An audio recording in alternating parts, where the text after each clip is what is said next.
Guys, so dito pala, meron palang namimigay ng pagkain nito, Frog Friday. Ito pala sila ate at si ate at si kuya. Hello po te, magandang umaga. Magandang umaga ya. Good morning. So ito pala yung ano nila. Ano tayo? Community service ya? Pangalan.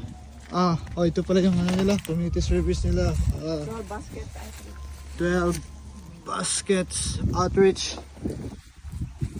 So grabe yung mga ano nila. Magaganda ng mga bigay nila dito. Libre pala to. Yeah. Ano yung pangalan mo ya? Guy, musikat ko Wah, ano? hindi sige yan.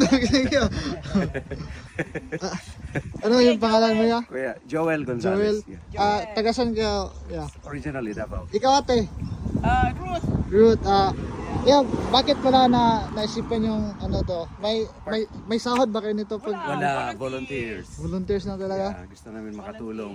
Buti. Katulong sa mga international students, sa mga needy people. Yeah. Yeah. Matagal na ba ito ginagawa, ate? Yeah.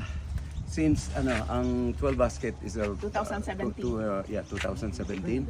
Pero ni-join may mga mag 2 years na. Ano ba to? Everyday na ito ginagawa ya? Or ano lang? Every day, pero iba-ibang tao gumagawa every day. Gabi Sa yung amin 4 days kami. Thursday, Friday, Saturday. Thursday. Sunday. Gabi yung ano niya, no? Yeah.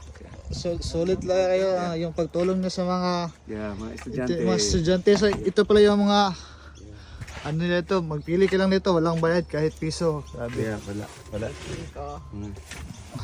Sige, thank you, Teria. Thank you. No